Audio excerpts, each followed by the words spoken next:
Okay, I think we can begin now. So hello everyone, and welcome to FairHeat's Morning Coffee with BEIS, where we will be talking about making legacy heat networks work for social housing providers and residents.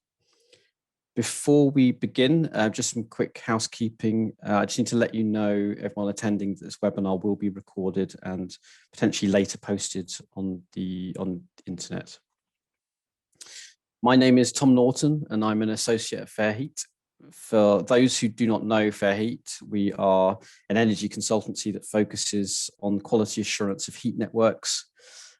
We've significant experience in heat networks. We've directly worked on over 200 heat network projects over the last 6 years.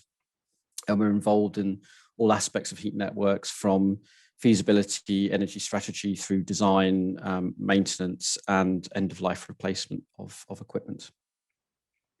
Quick summary of the agenda today. The first part will be a presentation. It'll be approximately 50 minutes, and it'll be a presentation by our guest speakers from BEIS, Joel and Alex, and myself, and we'll be covering an overview of the Heat Network Optimisation Opportunities programme. We will be demonstrating available, practical and financially viable solutions that can be implemented, which result in decarbonisation of existing heat networks. I think many people that registered today got a taster of this presentation at our 6th anniversary event, so I look forward to explaining on and expanding on some of those topics further. The second half of the webinar, which will begin at 10 AM, will be a panel discussion with a QA. And I have with me today some wonderful guest speakers from the industry, including Alex Trebowicz and Dr. Joel Hamilton from BEIS, Marina Murdasova, a district heating project manager from L&Q, Patrick Flynn, head of compliance and M&E at Network Homes, Vicky Mcleod, head of strategic repairs, Clarion Housing Group, Marissa Gareth, energy operations manager at Gateshead Council, Mark Moore, head of heating and hot water services at the Guinness Partnership, and my colleague Gareth Jones, managing director at FairHeat, will chair the panel. During the panel discussion, all of the guest speakers will come together to look into some of the controversial questions and debate the different perspectives of how to make legacy heat networks work. We will cover points such as understanding the drivers and blockers for investment in improving heat network performance, what impacts these have on customers, the potential for decarbonisation of existing heat networks, and many other related topics.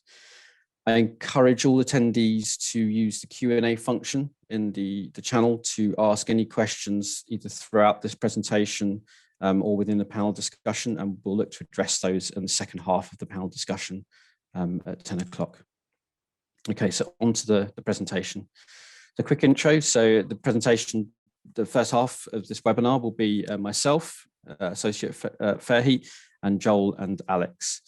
And I'll actually now hand over to Alex to introduce what the HNOO project was and the implications for BEIS. Great, thanks very much, Tom. Just to confirm, you can hear me okay? Yeah, we can hear you. Fantastic, good stuff. So good morning, everyone. As Joel said, I'm Alex Trebowicz. I work in the Heat Networks team at BEIS, and I'm the project lead for the HNOO programme, which I'll just give a bit of a background and intro to in advance of FairHeat taking us through their work in the programme. So hopefully everyone's aware of the kind of important role that heat networks are set to play in delivering low-cost pathways to net zero. And from a decarbonisation perspective, that's particularly relating to moving to renewable and recovered heat at scale. In terms of the kind of government perspective on and work in existing networks to date, so I think it's fair to say that our team is certainly focused primarily on supporting new heat network development, but we've been increasingly aware of a significant number of existing schemes across the UK, including a significant and expanding customer base. From our own research and from other industry things like the CMA reporting to heat networks, we're also aware that although most customers on heat networks and communal heating systems get price and service equivalent to gas alternative or often better, some do experience poorer outcomes, and that's something we need to, as government, we need to work to support and address. So broadly speaking, we need to ensure that we're focusing on existing networks as well as developing new projects. And as our starting point, we've commissioned and developed the Heat Network Optimisation Opportunities project. And in simple terms, the aims of that work were focused on three things. Firstly, improving outcomes for customers on heat networks. Secondly, allowing heat network operators and owners to understand their performance issues and what intervention measures could solve those issues. And thirdly, addressing the risk to market growth. So we're not undermining all the other good work that's going on both in government and throughout the industry on developing heat networks. Next slide, please, Tom. So what questions are we trying to answer through this work? So in scoping the Heat Network Optimisation Opportunities project, these are the kind of questions that we asked ourselves. So 1 and 2, indicators of poor performance, why do they exist and what can be done? So this is effectively technical work, trying to understand what's gone wrong and why.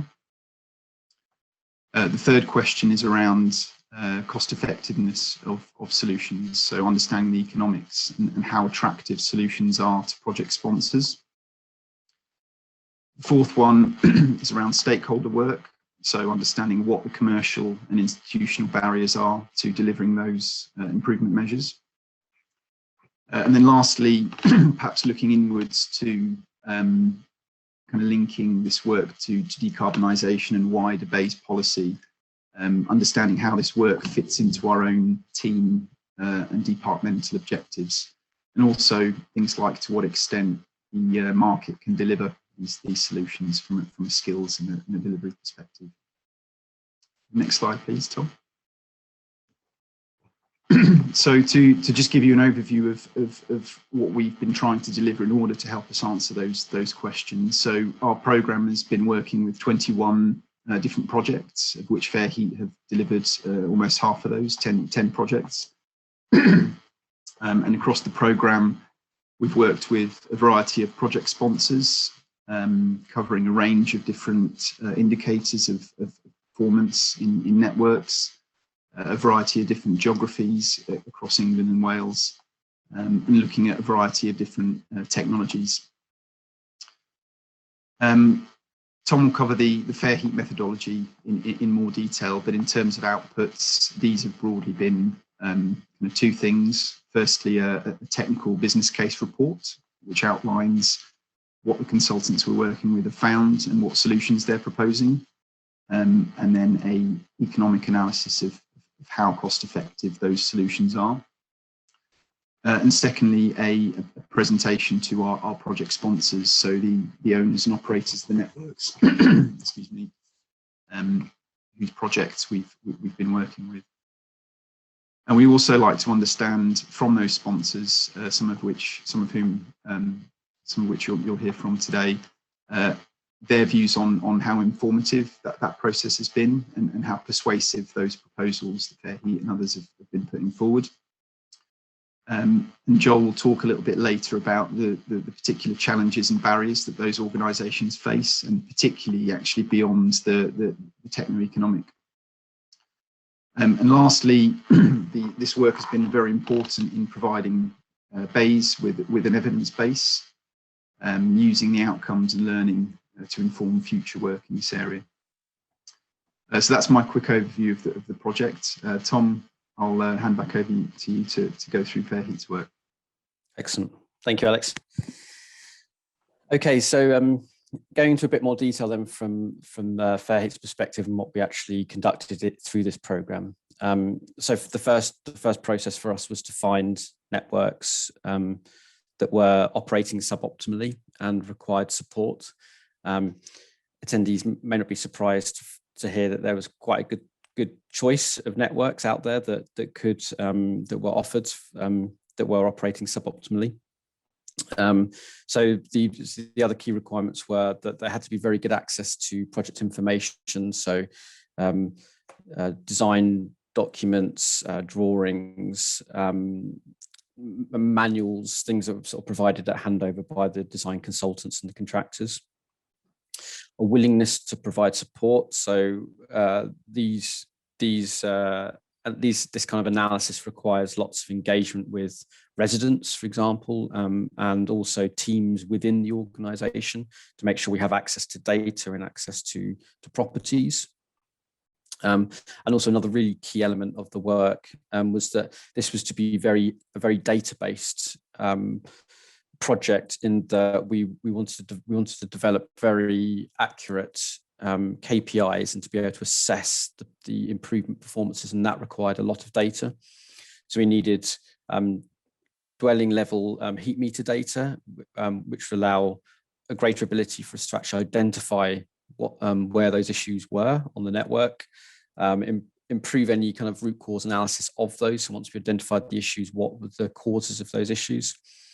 Enabled us to increase the accuracy of our modelling. So we to develop our model to be able to simulate what effect the improvements would have on the system, and also then as a consequence to increase the accuracy of the financial analysis to make sure that what we were proposing did actually there was a good basis on it to propose. So some valid reasons we had from network operators that participated.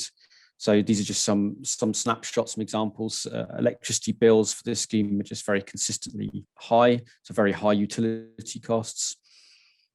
Schemes approaching end of life. So some of the schemes, one scheme in particular was 30, 40 years old. So it was looking at what do we do next, not just how do we improve. Maintenance was a big issue, so lots of reliability issues on the system. So the boilers keep requiring maintenance. There are recurring resident complaints. These could be about costs, reliability, overheating, and also almost all of the networks we looked at were built within the last 10 years. So there was a feeling that these were modern networks and that they should be able to actually operate well. So we wanted to kind of realize that good operation. So as Alex mentioned, we looked at 10 projects as part of this program, built between 1970 and 2019. So up until the previous year of the project was the HNOO program was carried out in 2020. The network's size varied between 74 dwellings up to 950. So we really were looking at through the full typical builds of small single block all the way up to approaching sort of district heating scale. And in total of those 10 networks, we looked at over 3,200 dwellings. Of those 10 projects, 9 of them would be classified as district heating, which meant that there was at least 2 buildings that were connected to that heat network. And one of them was a communal heating system. So the boiler plant was located actually within the building and all the dwellings were contained within that same building. Quick breakdown of what that looks like from a heat network operator perspective. So 6 of the 10 were housing association. 2 were from ESCO, 1 from local authority, and 1 private developer. And again, the part of the reason for choosing a broad range was because BEIS wanted to see a true picture of the market, so not just social housing, not just local authorities, not just private. And unsurprisingly, the market at the moment, the vast majority of those heat networks, primary heat delivery was from gas boilers. So 8 of the 10 were gas boilers. 1 was 100% air source heat pump. And one of them was connected to an existing district heating system. So it didn't actually have any main plant, heat generating plant, other than just a plate heat exchanger substation in their plant room. Just on the social housing perspective. So as I said, 7 of those 10 were social housing, 6 housing association, 1 local authority. All were located in London. The social housing were more tightly packed together. So these were 109 to 306 dwellings. As I mentioned, one 1970s housing estate with the other 6 built within the last decade. And there were common challenges and solutions to, so the issue we found and the business cases we developed for the 7 social housing heat networks actually tended to be fairly well aligned with the non-social housing, so the private and the ESCO. So it shows that there was common issues across heat networks. For our project methodology, our approach to this project was, so the first thing is to do an audit of the site. So actually physically send engineers, go into plant room, go into networks, go into dwellings, as we'll get into, and I'll probably repeat several times, getting into the dwellings is an incredibly important part of the work and the analysis. Then there'd be a data gathering exercise, which would usually be being done, concurrently with the site audit, which would be trying to access as much operational data as we possibly could. That typically tended to be through the Guru pinpoint system, because most of the projects that we worked on had Guru metering within the dwellings, and also BMS data from the plant room. All of the schemes had BMS systems in their plant room. We also did a review of the assets, what equipment was installed, makes, models, and also review of maintenance logs, and critically interviewing stakeholders. So not just the project team at the organisation, but also where we could, the O&M contractor who was responsible for maintaining the site, any residents that had particular issues, and any individuals within the organisation, might be resident liaison officers who had a good understanding of the day-to-day issues that were being faced on the network. Once we collect all that data, and we'd analyse it, we'd bring it together in conjunction with the site audits, and use that to identify what the issues were, and then create potential options for improving the system. So we would develop these, what we'd call interventions. So when we say interventions, we just mean, an act to improve the performance of the system. So it could just be something like recommissioning something or replacing a bit of equipment. So we developed interventions for that performance improvement. We actually, all the 10 heat networks, we built a heat model of that heat network. And that allowed us to actually model what impact the improvement would have. So if we changed a bit of equipment or recommissioned a bit of equipment, and we would see temperatures drop by 10 degrees, we could actually model what that would look like for how much energy how much less energy you'd need to buy, how much less gas you'd need to buy, potentially how much you could reduce your tariff to your residents. And then we also carried out a costings of each. So every single intervention we developed, we had a costings that we sourced from actual contractors who have experience on these systems, to get accurate costings of what the interventions would take cost to carry out. And then we'd bring all of that together and do a financial modelling. So we would do MPV analysis, IRR, sensitivity analysis, and we'd then put that within a business case and present those business cases back to each organisation. One of the first steps that we took in the project was actually to define what the key performance indicators would be. And this is something that's usually overlooked, we find, by all heat network operators. We usually approach that heat networks have issues, and they need to be resolved, but there's no metrics applied to what would look like a success. Well, what are we trying to achieve here, and what would be a successful outcome for an intervention into the project?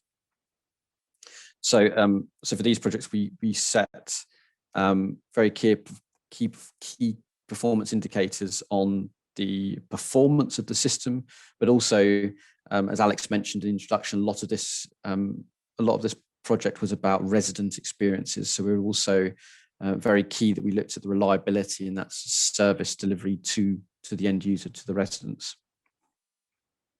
On the performance KPIs, these were typically, so this is a subset, but these were typically heat generation efficiency. So how efficient is typically your boiler running, or also on one particular case, how efficiently is your air source heat pump operating?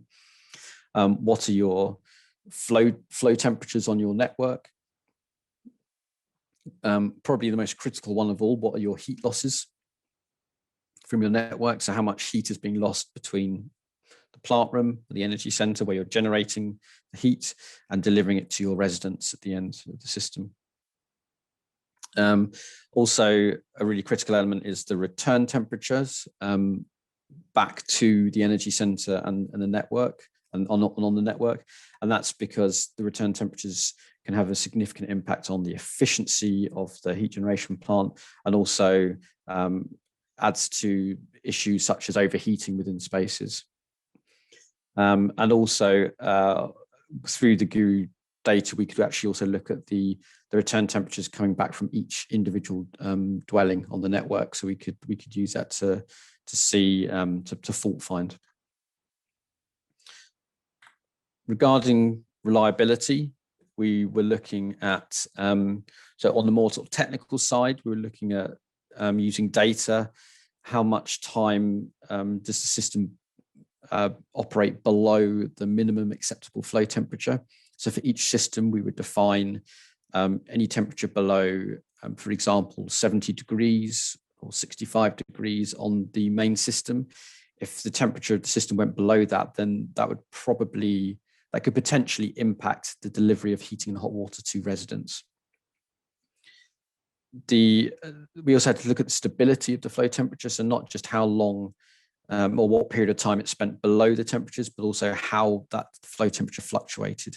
Because again, that's from experience, that's another issue that we see a lot, is that systems may not spend a lot of time below the minimum flow temperature, but those cases may occur when there's greatest demand on the system. So for example, in the morning when people get up and have showers, and that obviously has a huge impact to your residents.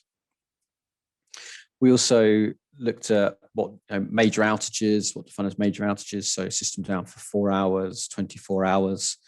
And then from maintenance logs and logbooks and discussions with the O&M contractors and the customer services teams within the organizations, we also looked at the reported interruptions and service reductions reported by residents, and how often equipment needed to be maintained.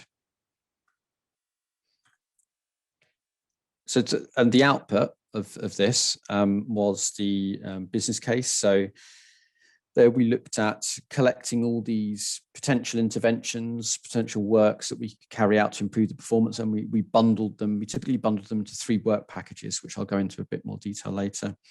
But that was to really separate the easy wins from the more work intense packages of improvements. And for each of those 3 work packages, we did detailed financial analysis, including capital costs, initial costs for buying the equipment, the labour, the project management to actually implement those interventions, and that also included project management within the organisations themselves, within the housing associations, ongoing maintenance costs and ongoing management costs of those systems. Then we did an NPV analysis and IRR analysis in line with the investment information that each individual organisation provided to us, which they would use as an indicator of what would be a successful investment for them. And we also did a simple payback, just to provide a very intuitive overview of what the impact of the work packages would be. And then we did some sensitivity analysis around, for example, utility costs, the capital costs of implementing the work, the improvement effects of those works. So we did some sensitivity analysis to see how confident we could be in those work packages. And I'd just like to highlight that we didn't, as part of the program, we weren't asked to specifically look at decarbonisation. So we didn't look at how could we get these heat networks to net zero carbon. So it wasn't a focus of the project. However, inevitably during the project, those questions arose, and we also found that they're very interlinked. Optimizing the performance of your heat network is really a way of getting it ready for zero carbon technologies such as heat pumps. And that's why I'd say I kind of propose it as a no regrets solutions that we provided, where even if you weren't installing low carbon equipment, the actions that would be taken then would be directly applicable to decarbonising that particular heat network in the future, making it heat network zero carbon ready. So getting into more detail about what these optimization opportunities were and what these intervention works that we were proposing were, just needed to define what dwelling network and energy center are. So we're using terminology that is now stated, so industry standard in the CP1, CIBSE CP1 document, which was released a couple of months ago. So we're talking about dwelling works, we call them tertiary, and network works, we call them secondary. So that's the distribution system within the building itself, up to the dwelling. And then there's the energy center and plant room. So that's the primary. So that's the equipment, the pipe work within the plant room, but also any, for example, buried pipe work in between the plant room and the buildings themselves. And the reason I actually listed that as dwelling, network, and energy center is because it's something I'm going to keep coming back to, but key to heat network performance and optimizing the performance of heat networks is getting the dwellings correct. Then probably the network, and then finally the energy center. And a lot of the time you see it the other way around. We're approached by people saying, we've got big issues in the plant room, or this bit of CHP isn't running, X, Y, Z. Actually, what we find is that the biggest impact is, and the biggest indicator of how well you can run that heat network, it actually starts at the dwelling and works its way back to the energy center. To look at the dwelling optimize opportunities first. So I've separated these into non-invasive and invasive opportunities, but these were the typical solutions that we came up with to improve the performance of the system once we'd analysed all the data. So the key one, probably the first one, is recommissioning the heat interface units, the HNOOs. So that's a bit of equipment in every single individual's dwelling.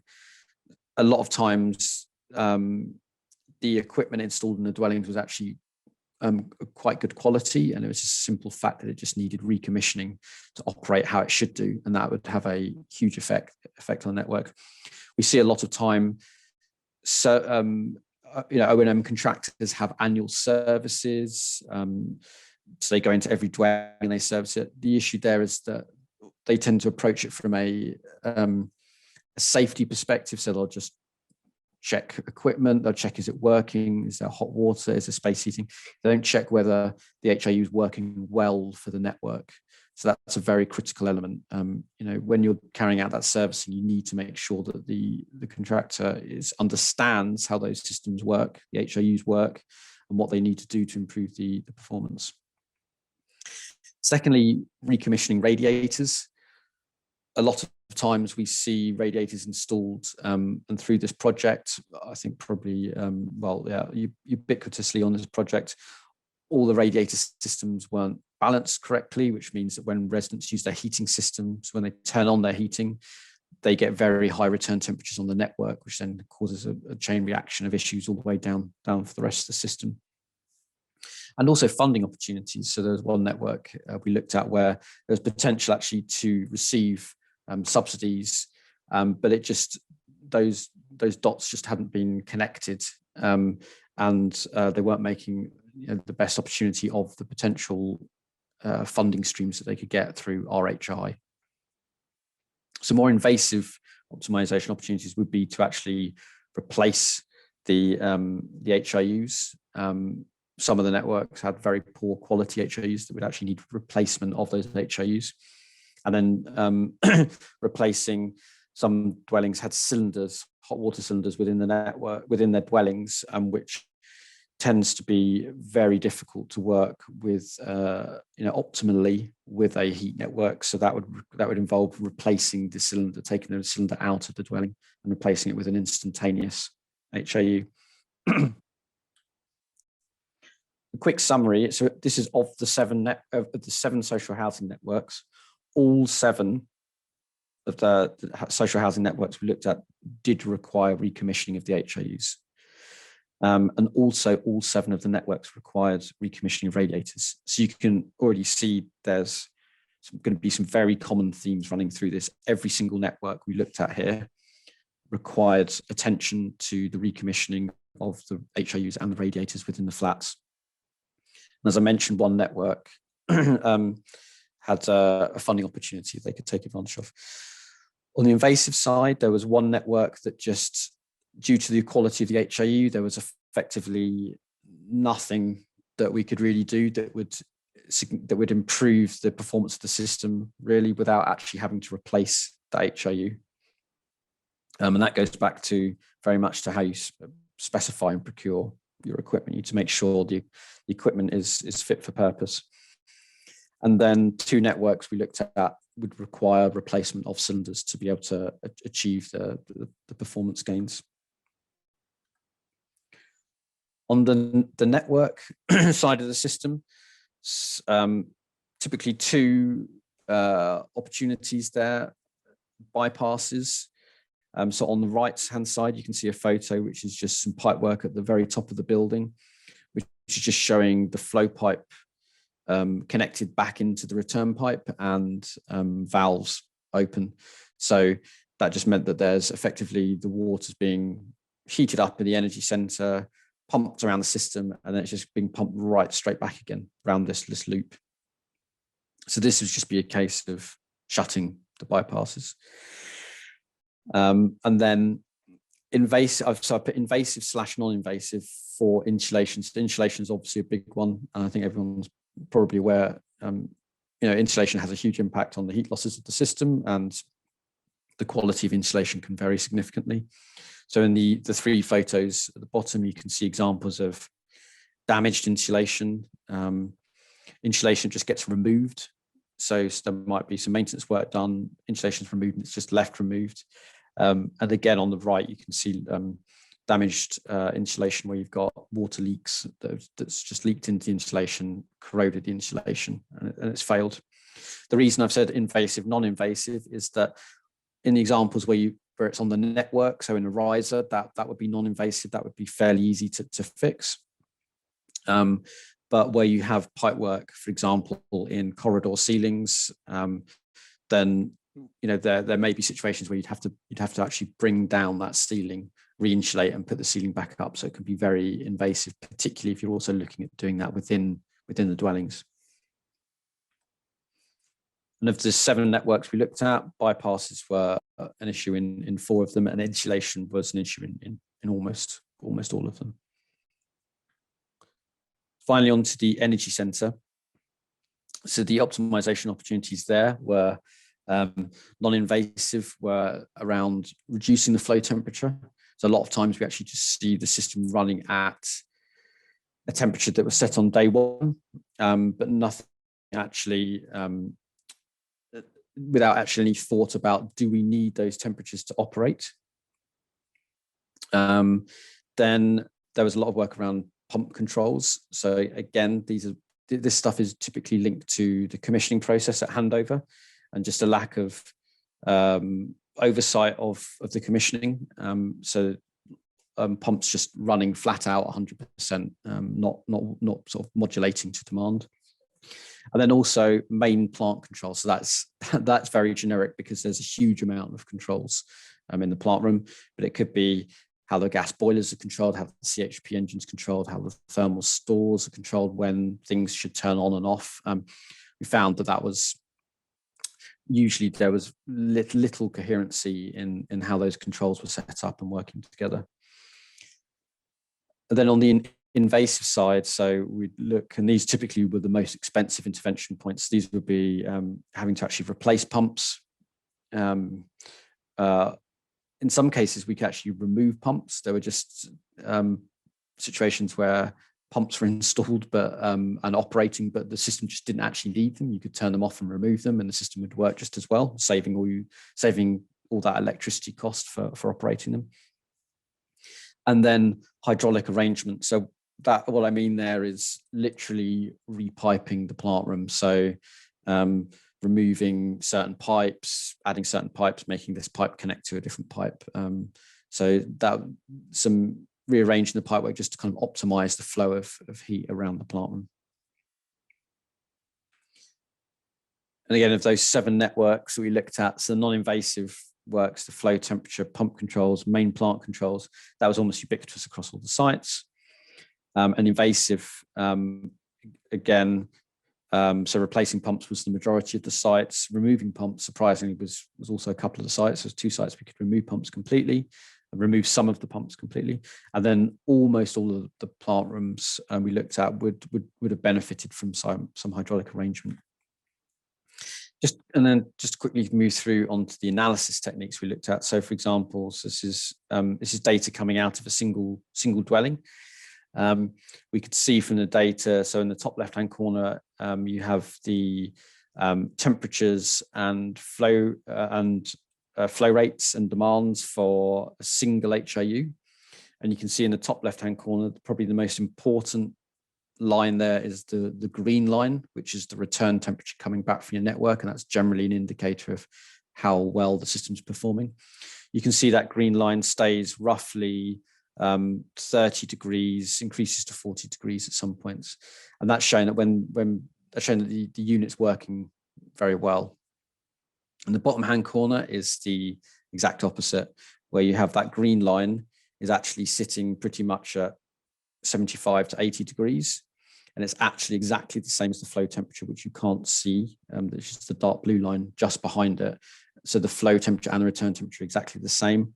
And the light blue line is the amount of flow going through that HIU. And you can see it's quite high compared to the other one, which is practically zero when the system isn't being used. So it's consistently high. And that's what we would call a bypassing HIU. So that's an HIU failure. And the vast majority of the time that is just due to commissioning. It may be some equipment failure, but typically you can solve a lot of those issues just by getting to the dwelling and commissioning it correctly.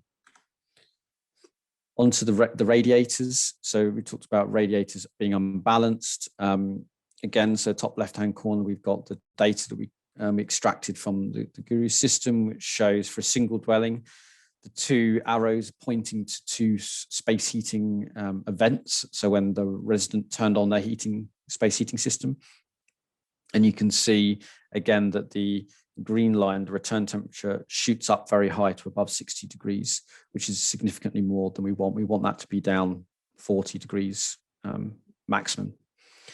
And in the bottom right-hand corner, you can see this is thermal imaging camera. We took just of one radiator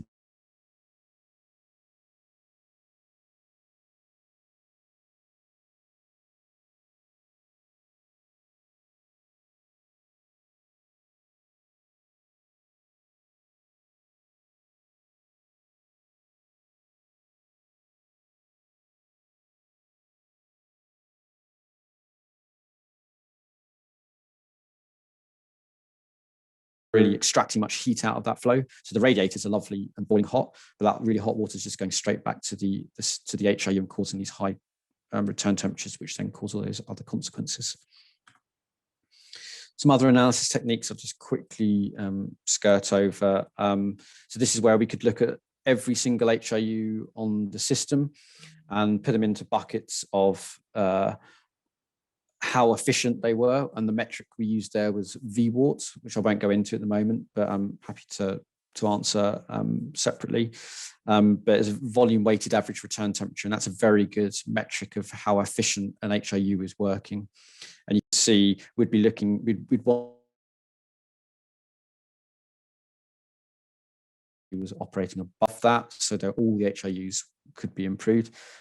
But most importantly, you've got this big chunk of HIUs that are up at 65, 70 degrees to the right of the chart, which is showing us instantly that there's a significant issue that is probably due to poor commissioning of the HIUs.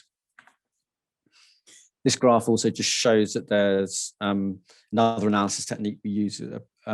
This curve just allows us to see down the bottom of the graph is how many dwellings, and then we order the dwellings by the worst performing to the best performing. And that's showing us that approximately 10 dwellings are responsible for about 80% of the flow on the system.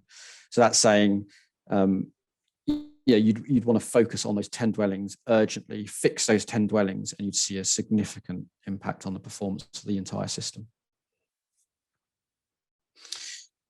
Regarding the work packages I mentioned, we created 3 work packages for light, medium, and heavy. Light were typically non-invasive, recommissioning HIUs, closing network bypasses, doing some simple energy center controls work. Medium was usually an evolution of the light, so it'd be everything that we included within light, apart from we'd also be doing more invasive insulation work on network and much more extensive controls work in the energy center. And then the heavy work package typically was very invasive. That would be things like replacing HIUs within dwellings, replacing radiators, so that you could operate a system at lower temperatures, and doing the kind of the big heavy hydraulic rearrangement of the plant room. In summary, so after we've done all that analysis and we put the work packages together, we found that all of the networks had very attractive work packages. So the average simple payback for the light work package, that work package 1, so the very non-invasive work package, tended to be below 3 years, so 2.7 years on average. The average simple payback for all of the work packages, including the medium and the much more heavy, intrusive work packages, was still very attractive at 5.7 years.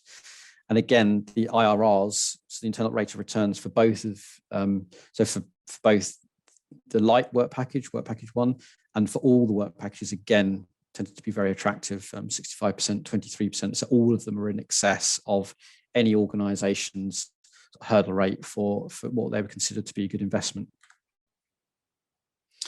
And that just looks like, when you split it out between work package 1, 2, and 3, you can see the average simple paybacks for work package 1, again, sort of, just below 3 years.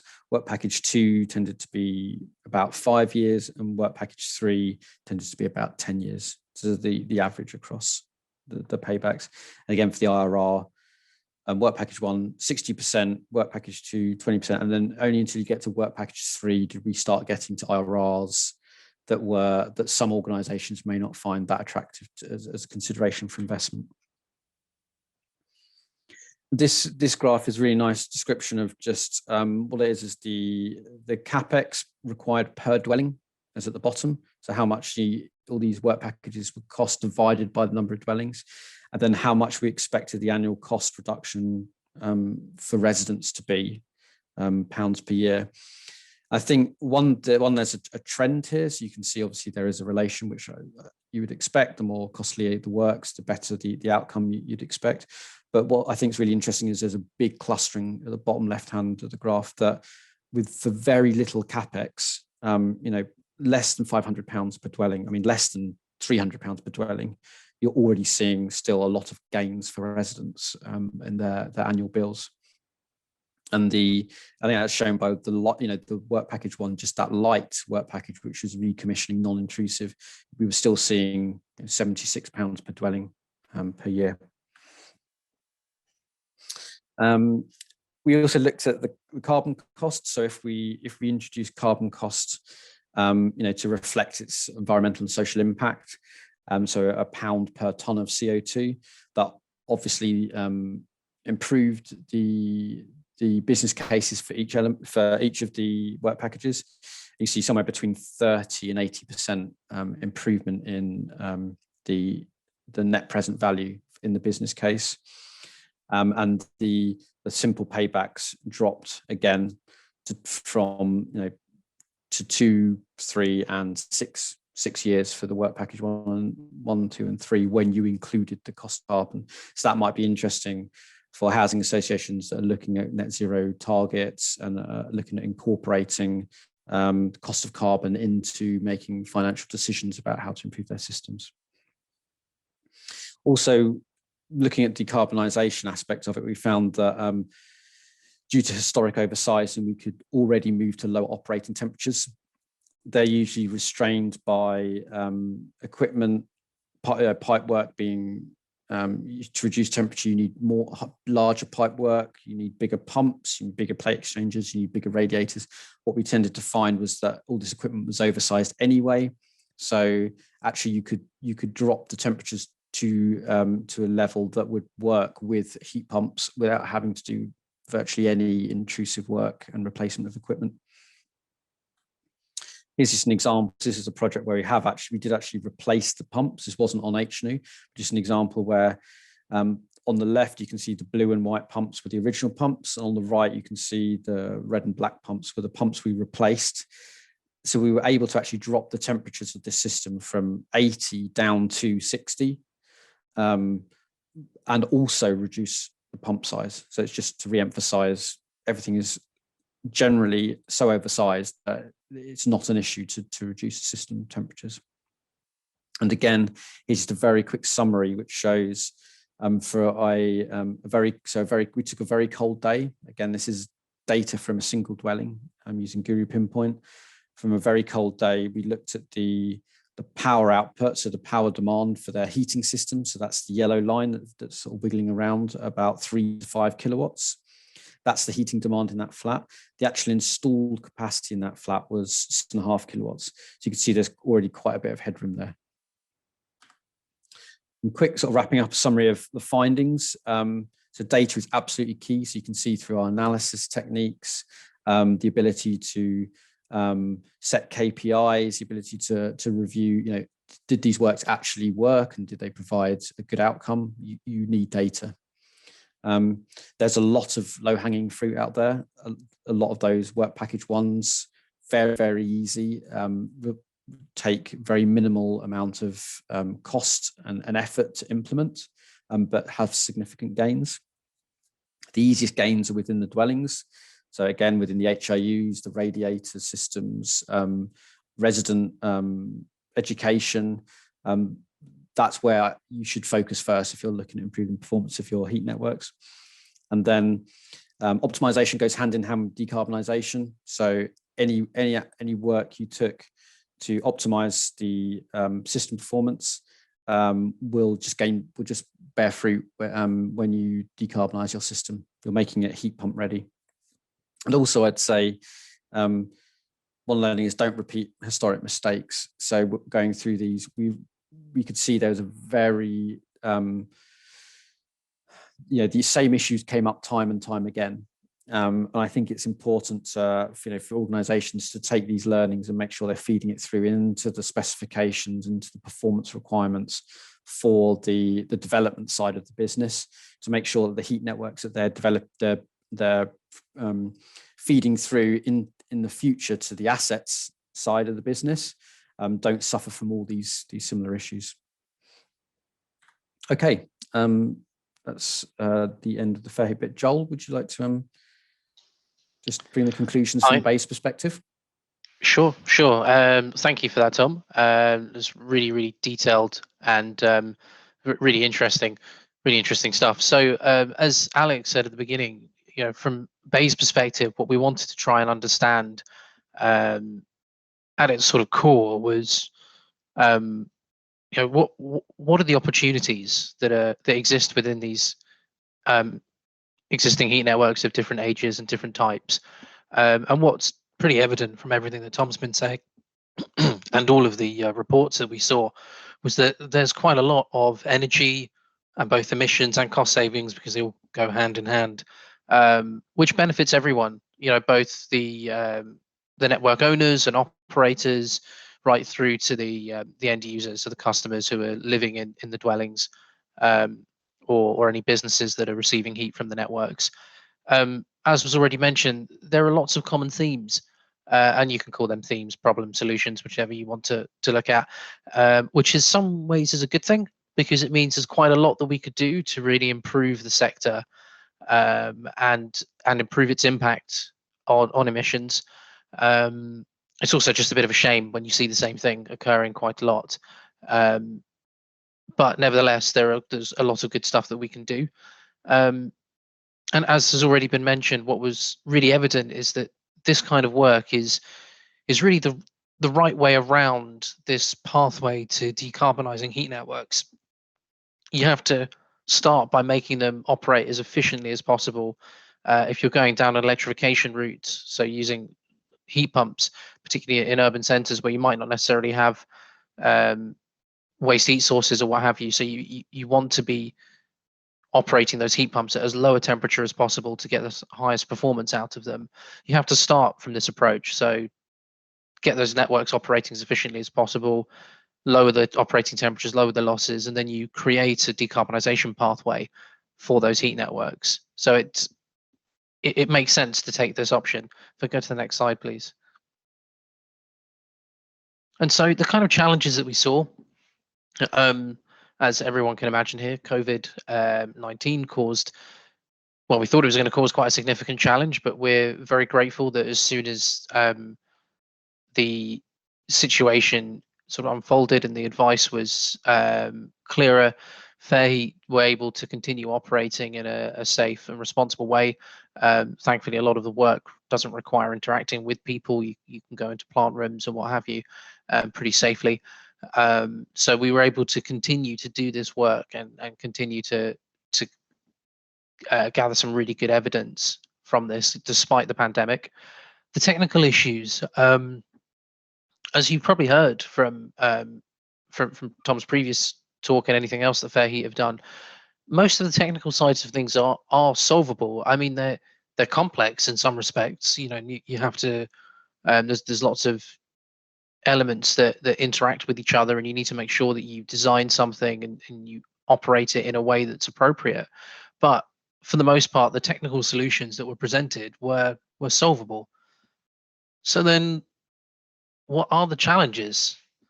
And so we've kind of found there's a number of them that we've called sort of institutional. So sometimes there are structures that exist that don't allow the recipient to benefit from any of these cost-saving measures. But the recipient in this case might be the actual owner or operator.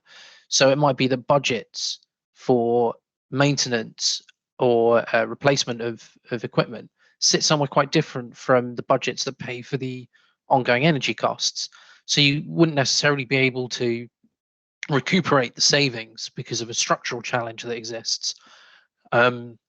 Sometimes the commercial returns are not suitable for investment, depending on whatever the organization's requirements are for the commercial returns. Sometimes there are ownership issues, and that could be both in terms of who actually owns the bits of plant, to actually like just an individual who will own and take responsibility for actually making sure that this work takes place. And not only that the optimization work takes place to start with, but it's continued to be monitored. And that comes on to the next point, really about the monitoring resource. It's all well and good spending some money going and optimizing something. If no one's going to be there to check that it's operating well, we end up back in the same place because mistakes happen again. People go in and they try and do a short-term repair and not actually follow up on it, and you find that things like bypasses are left open, equipment's been put in some manual control and is not being optimally controlled through the building control system. And then there's another element about the sort of personal or personality element, which is a real kind of soft challenge, but it's a really big challenge, and soft in the sense that it's very difficult to put your finger on how you really solve it, because you need to ensure that the people who can make decisions treat this with priority, that they're motivated and they're determined, and they're actually willing to actually put up a fight for the case for doing this optimization work, because it often is quite low down a priority list. It can sound a lot more attractive to say, we're going to do a big investment that's going to bring in this low carbon technology that's going to decarbonize this network. That sounds a lot bigger and better and bolder than, can we have some tens of thousands of pounds to make this network run a few % more efficiently and run a few degrees cooler? even though that is actually the thing that you really need to do first. If I go to the next slide, please. So what's next? We've got a scheme that we're designing at the moment called the Heat Network Efficiency Scheme, which this the Heat Network Optimisation Opportunities project, this one, has directly fed into as the evidence base for it.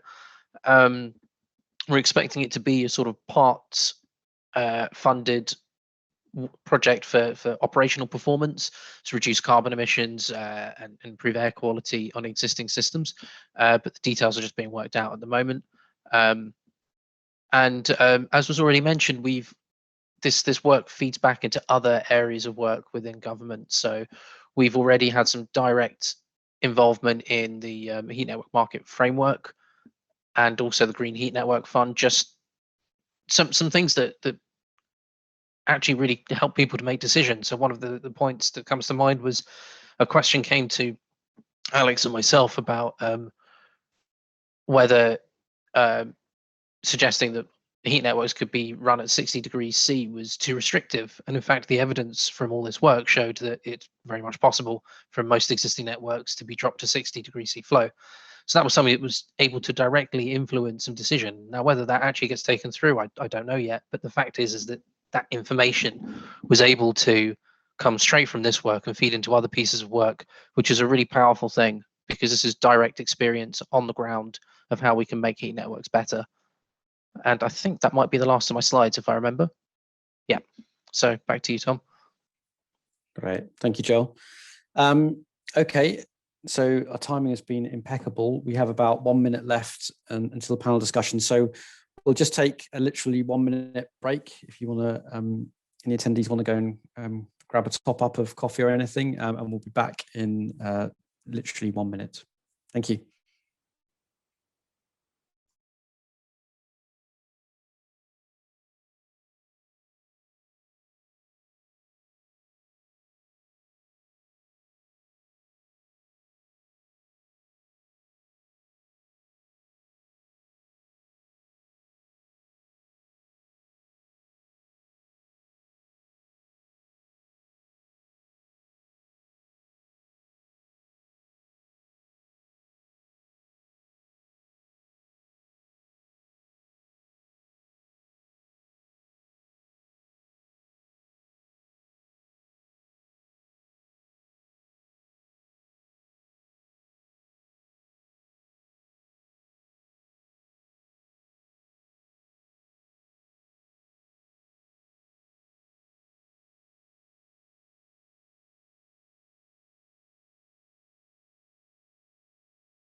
Okay, if everyone would like to turn their videos back on. And I will pass across to Gareth Jones, Managing Director at FairHeat, who will now chair a panel discussion and a Q&A. As I said at the beginning, and I can see some questions have been coming in, but please do send through your questions. It'll be a panel discussion for the first half of the hour, and then we'll be looking at picking up any questions that you have in the second half. Over to you, Gareth. Great, thanks a lot for that. As mentioned before by Tom, I'm Gareth Jones. I'm the MD of FairHeat. I'm really excited about the panel discussion today. I won't go through all the names. I think you can see them there before us. Tom, do you mind actually flicking off the presentation? Great. The plan for today is to make this a relatively organic discussion, and we just want to go through a number of the topics, key topics I think there are in the industry.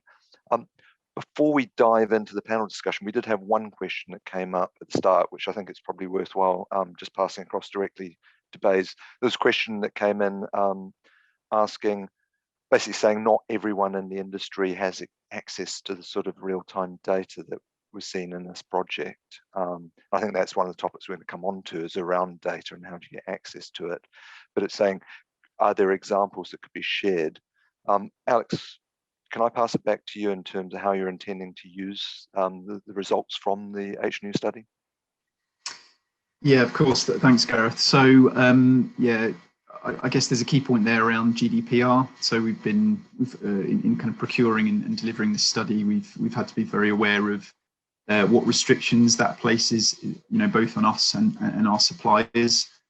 So most of this work has been delivered with, kind of no identifiable details of customers and so on, being kind of presented to us. So a lot of the outputs we have are kind of anonymized. But although this study is focused on looking at kind of project level detail, we are aware that the industry would possibly benefit from some wider guidance, covering some of these topics. So it is our intention to produce a publishable kind of guidance document that captures a lot of the learning from these studies and can give a variety of stakeholders a kind of helicopter view of what the issues are, how to identify them, and also how that can be done where there isn't access to data. I have to say as well that I don't think as part of these projects, but Tom can correct me if I'm wrong, but I think one of the projects that you did was a project where there was kind of no or very little access to data as well. So from what we've seen of FairHeat's processes, you can still do work like this and deliver recommendations where that data doesn't exist. But yeah, so I guess to summarise, in terms of looking ahead to future work, it is our intention to sort of capture all the learning here and bring out something that we can share and publish with the wider industry. Yeah, you were. That's correct, Alex. There was one project where we couldn't get very much data, and in those situations, we would typically take data from similar type projects and schemes to influence it, but that is, the thing I mentioned about like KPIs, it definitely does remove the ability to actually the confidence of the suggestions that you can provide, and then the ability to actually monitor the impact of the intervention. So to paraphrase Tom, if you don't have data, it's a bit of a nightmare. You can try something, but just to flag up where you can, and particularly for new schemes, where you've got any opportunity to put in metering, please do. It makes life a lot easier. So I think if we look at some of the results coming through, look at what Tom just ran through, I think we're seeing a lot of the same sort of issues coming through, and we've heard a lot of talk about it in the industry. I think we'd all acknowledge that there are quite a large number of schemes out there that are problem heat networks, and they're performing a lot worse than they could be. I mean, a lot of what Tom was talking about was also coming through. Some of them were literally, there weren't major interventions, there were adjustments needing to be made and significant improvements. Why are we in this situation? What have been the key underlying drivers? Who wants to take that one? Patrick. I'll jump in, yeah. Thank you. Can you hear me okay? Yep, got you there. Perfect. Yeah, no, it was a very interesting study to be part of, so thank you very much for including us. I guess it does go back to the original design, installation and commission of the systems. Obviously, a lot of these systems, as it said in the presentation, are under 10 years old. Therefore, we wouldn't be expecting to make a significant investment in these systems, even though the payback periods, Tom stated, are quite favourable. I guess a lot of the savings are end user savings in the way we currently set up for heat metering and billing. So although the payback period would be, potentially 3 to 5 years, the organisation won't be receiving that money back as a benefit in the way we're currently set up in a standard heat metering and billing contract. I'm aware something we are looking at is whether performance-backed guarantees are a way forward. Obviously, there is an option there for housing associations like us to gain some of that saving back which in turn would help to fund the project and that business plan moving forward. But we're not very far down the road of that yet. Are there any other issues? I mean, Marissa. Yeah. Yeah, I would definitely echo Patrick's point around design and also commissioning. I mean, we haven't got any networks that are over 5 years old. So again, we wouldn't expect to be investing a lot at this stage in kind of CapEx plant replacements and things. One thing that we've tended to find is that the systems can be very oversized, and it seems to come from two places. So firstly, the way that it's designed, but also secondly, expectations around customer usage. We tend to find in social housing, it's just a lot lower than what you would even expect, being quite conservative. And I don't know if there's maybe space in the market for creating like more reliable usage data so that what we're feeding in the specification isn't too high. So yeah, that's kind of my thoughts on what the issues are. And I think as well, it comes to a bit of a knowledge and experience thing. So we have, BMS plant room level data that can point us towards what the issues are, but then knowing what the root causes are and how exactly to deal with those is another challenge in itself, I guess. Joel? So I mean, one of the things that was a sort of repeated message that I felt came from this work, and also in previous work that I'd done outside of BEIS, is that people often don't actually know that these issues are there. They might think that their bill is a little bit high, but it's probably not the person who's paying the energy bill. They're probably not the person that's dealing with the day-to-day maintenance. So there's actually a bit of a disconnect for how much it's actually costing someone, and was costing an organization, and therefore that disconnect of information, which is kind of what you say, the data is key. If you have to have data, but you also have someone who's willing to look at it and look at it regularly in order to really pick this stuff up. So you could just end up in a situation where you have one person who receives the phone call saying, "I'm cold, can you send someone to fix it?" And they never follow it up with, or it doesn't get followed up with whoever's paying the bill to see that if the gas consumption or whatever, wherever the heat's coming from, that consumption has gone up as well.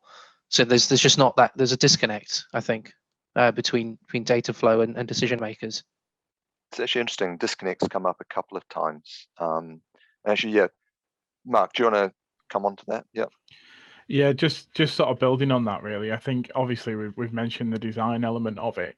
I think part of the challenges, and noting what you said earlier, Gareth, it's the data is the key, isn't it? And part of the challenge we've had historically is the fact that actually the systems are set up in a way that you can never actually test it back to design. So the equipment or monitoring equipment or ability to be able to fully test it back to design just isn't there for us to do. So we start in a bad place and continue in a bad place, and picking up on Joel's point, really, and the fact that actually with that as well is perception with customers. So if customers are coming from a high cost heating system over to this heating system, then actually they don't see a difference, or they don't actually see it get any worse, so they accept it. So we have an example of a system in the north of the country where that's very much the case, switch from electric to a heat network. Actually, the customers think it's great, but the system's woefully inefficient. So there's a huge opportunity there for us to do something. But because there's no noise from customers, actually the desire for the business to spend money just isn't there. So there's that as well. Is the whole concept of the design, tying it back in, and then actually seeing it through to the point whereby which is it a problem for the organization, and does it require capital investment? If it's not a problem, well, then it doesn't. So that certainly drives it as well. Vicky, were you going to say something, or yeah, you're on mute. The picking up on the design point as well, we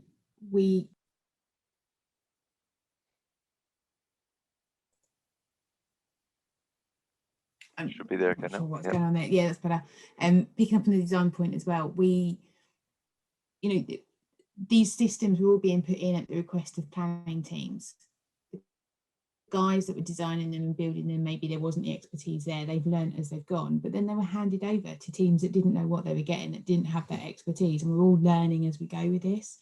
And the scheme that you guys looked at for us, we'd already done £500,000 of of remedial works on that system, and you still came up with a list of other stuff that needed to be done. But the £500,000 that we had to spend wasn't treated as capital expenditure, it was revenue. And so one of that becomes another barrier. And these are not in capital expenditure programs for the next 10, 15, 20 years. And so we've just got to magic that money up. And the rate of return that you're talking about, it doesn't come to the housing association, it goes to the end users predominantly.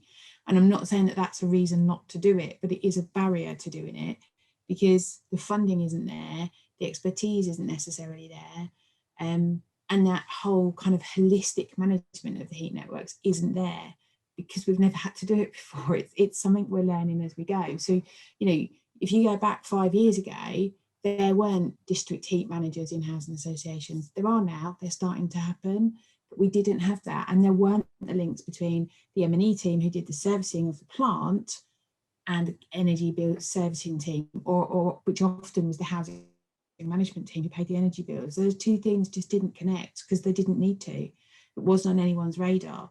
So there's a whole kind of step change that's needed from housing associations that are managing these things, which we're just not there. We're getting there and everybody's doing it in a slightly different way, but we're not there. And that's why we're not able to kind of respond to these things. And the other thing that muddies the water even further is when you do try and pick up something because it's a design issue, because often you've ended up with a site that's been built over a period of years, the plant room has come out of defects before the other part of the network. So if you go back and try and push any of that as latent defect, well, it's not down to the builder, it's not down to the operator, it's not, who's it down to? It's just very, very challenging, time consuming. And the cost of the works isn't the only cost there. It's the cost of all of that, bringing it all together and resourcing it. And the operational management costs really, really haven't been understood before we've got to the point we're in where we're all trying to deal with all these problems that we found.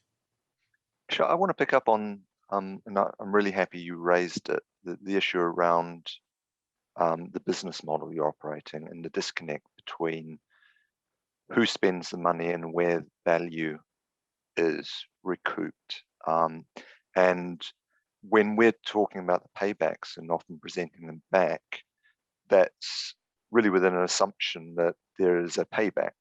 And as you've raised, and I think it's been raised a number of times, actually it's very, very difficult you can't actually take the savings and apply that against the capital that's actually put in there because the savings go directly through to residents. And Patrick mentioned this earlier, how big an issue is this in your organizations? Is this an issue for everyone? Patrick?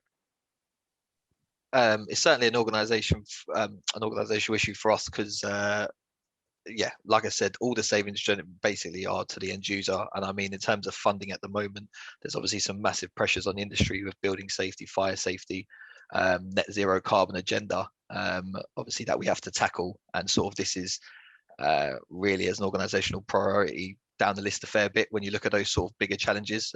Obviously it does fit into the net zero carbon agenda sort of remit, but really our sustainability policy tackles the worst performing properties usually based on SAP. So obviously we're tackling those now, and these properties would usually be up the higher end of that SAP rating. So we'll have to, probably coming to these later on in the program over the next couple of decades. So for us, they're not receiving any funds back as a benefit saving is key for the decision making process around it.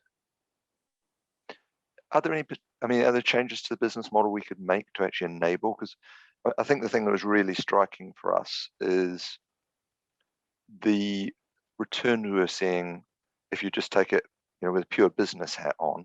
If you had an organization, absolute no-brainer. It's the sort of thing you'd look at and say, wow, great, that's a return, definitely we'll go and do it. And yet it seemed really, really difficult for all the organizations we were involved in to look at actually how do you build that in. What needs to change to actually enable these works to go ahead? Marissa? So I think one thing that we've actually found really positive is we're set up a little bit differently potentially from some of the other organisations that you looked at in terms of we almost operate a little mini ESCO of 10 people within the council. So we have one team who's responsible for project development, design, delivery, commissioning and then operation. So although obviously we commission that work out to different parties, we don't do all of that in-house or by ourselves. We have a really strong incentive to make sure that things are done right at all stages, and that doesn't necessarily mean to say it's easy. So I would echo Vicky's point, like, we've all become district heating managers within the last 5 years, so we are also on that learning curve, and it feels like every project we do, we learn something else, generally what not to do, or things that if we had done them in previous projects we would be in a much better position. But I think the fact that we do have that direct link between what goes in and then what comes out, and whether or not it's successful, is kind of a really key thing for us. But I do appreciate that that model isn't necessarily appropriate for every organisation, but we find it does work for us. Marina, I mean, you've got a very similar sort of model. How do you find it works for you? Yeah, actually, very good point raised by Marisa, and I would agree with her that currently it's becoming more and more actual that housing association have in-house specialist team, and we in L&Q operate as a also mini ESCO, but we realized that we need to be also not only customer driven but financially driven part of the company, because as you would see, a majority of the housing association are public company, so they're not meant to make profit. But if you create a subsidiary company that has Heat Network portfolio and they're responsible for providing the services and also for maintaining, then they will start comparing what is their income versus costs. So they will try to optimize maintenance costs, replacement, and servicing. Yeah, and obviously by this way, if they're profitable, they can also look at lowering down the tariff. That will be both beneficial for the customer and for the company itself. So yeah, this I think important is note that if you're running something, you always need to look at finances to make it profitable for everyone. Then everyone will benefit from that. Great, thanks. Patrick, I know you've been looking at this in a slightly different way. How are you looking at resolving it? Yeah, that's interesting because speaking openly, we're not as big as the L&Qs and Clarions of the world, and so it's more difficult, I guess, to think of a business case where we do become an ESCO or some sort of fundamental heat service provider. I think it does depend on the scale of the operation. I don't think at this point in time we're of the scale that can sort of warrant that. We don't have a specialist heat networks team. Hence why I'm on this call.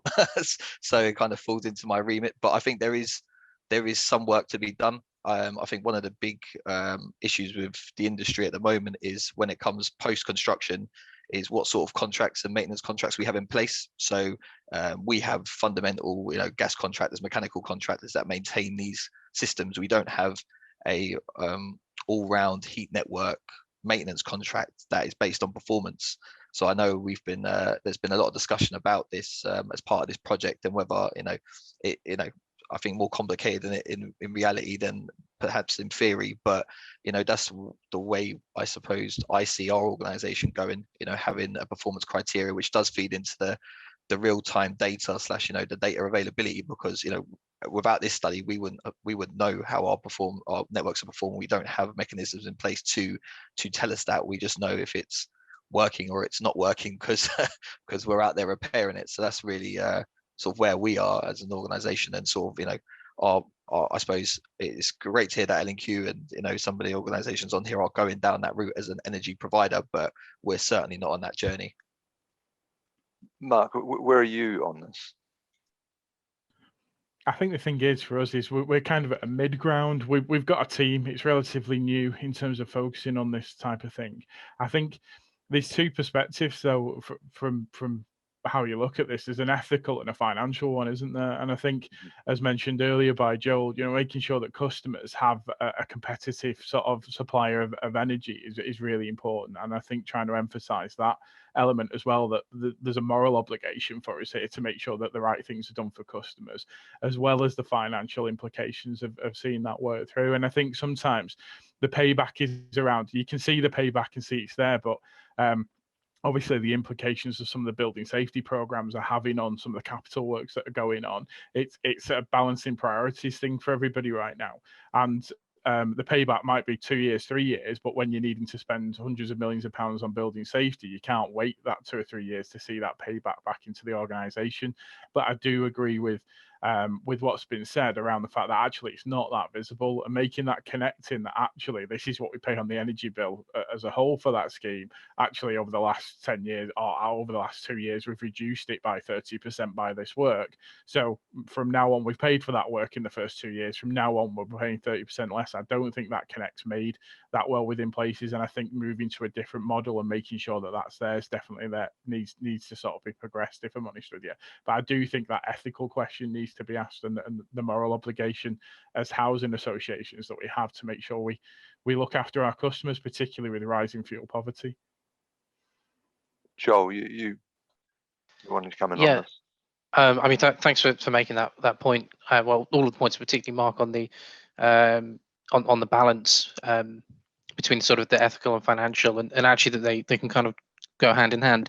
But in our previous chat, Mark, you also talked about one of the ways that you managed to help achieve this within your organization was to have an exemplar kind of network that showed the rest of the organization actually what it looks like when it's performing really well, what those costs are, how happy the customers are. I wondered if you could just tell us a little bit about that and how valuable just having a good example was.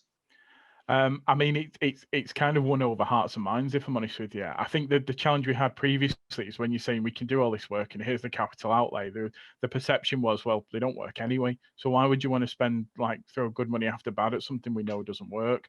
So having something we could reference to say, well, you know, here's one of the best performing heat networks in the country. The customers are joyful at the amount they're paying on energy bills. And actually from a maintenance perspective, it's one of our, you know, in terms of maintenance, we spend literally nothing keeping it where it needs to be. And it's been like that for a number of years. And I think us being able to reference that and point it means that people within the organization have said, you know what, if you get this right, actually it's really good. And customers love it. So they've got, you know, you're taking steps towards, you know, reducing your carbon footprint and making sure that you're doing the right things in that way, but also that customers are really happy with the bill, and you can give them really competitive energy prices. So it was really important for us to be able to say, look, here's one that's right. And I think one of the important things that we emphasize with that is FairHeat supported us with that, but they came in halfway through the process. So we didn't even have an opportunity to actually realize all the benefits. It was like, right, what can we very quickly do to make this a better network? And we managed to make those steps. And I think it was, you know, it was vital that we did that. And like you say, Joel, being able to now point at that and say, look, if you get it right, this is what right looks like. This isn't even all it can be. This is just a step towards right. So, and that's made a huge difference, to the point, and I've mentioned it, I know, in other conversations, where, you know, our chief exec is walking around blocks of buildings saying, can we convert this to a heat network? And sort of 3 years ago, absolutely wanted to remove them. So that change, that step change, has made it much easier for us to progress with things now. I think that one of the points that's really interesting about that is it really highlights, when you do have those exemplar schemes, it also highlights actually when your schemes aren't performing well, because you see actually where could you get those schemes to. And I think that's part, I mean, I think this is one of the topics I wanted to come back onto, something Patrick mentioned earlier, was around actually now you've got visibility on that scheme and you wouldn't have seen it earlier. And Vicky mentioned they had a scheme that had gone through, it already spent a lot. Obviously, the sort of HNU project, this process we went through, it's something that's come up a number of times in our discussions, is that organizations quite often don't have the budget to do the initial investigation, to actually find out what's wrong, to then put together a business case. How big an issue is that? And this sort of whole HNU type process with governments been helping, has that been useful? Is that sort of approach useful? Marina? Yeah, I would definitely agree with you, Gareth, that for example, in our company, budget for study like that is not a top priority. Yeah, so we understand there is some potential of optimizing network, but firstly we would deal with the imminent failure where we still have a plant room operating on temporary energy. So we need to make it work first and then looking at the schemes for optimization. But having this opportunity that government supporting you and Heat Network specialists coming to you and showing you clear study, business case, what ABCD needs to be done, then we can go to our contractor and also start asking them why it hasn't been done. And it's always not necessarily always we need to educate residents, but also we need to work closely with our contractors. So for them to look at the wider picture, asking why do we have such high electricity costs, what can be done, and they have a clear know-how instruction what to do. And we've done one study for our existing network, and we have got similar heat networks as well with air source heat pumps.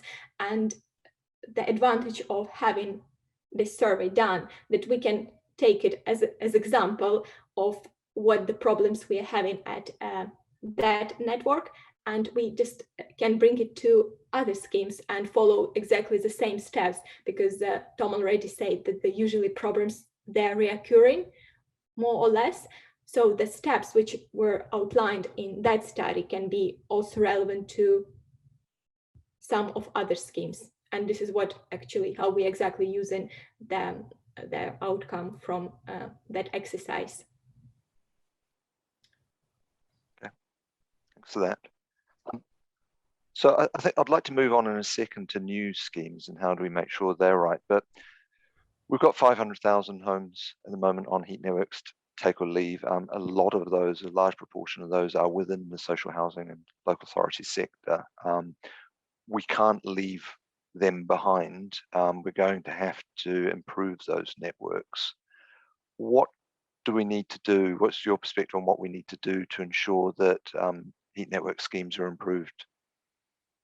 Any views on what the magic bullet is? Patrick. Yeah, I'll jump in. For me, obviously we discussed this to some degree over the last few weeks, is off balance sheet funding. There are various models entering the market, although in their infancy, to do this. I've been approached by a couple of companies recently about these guaranteed insurance performance guarantees.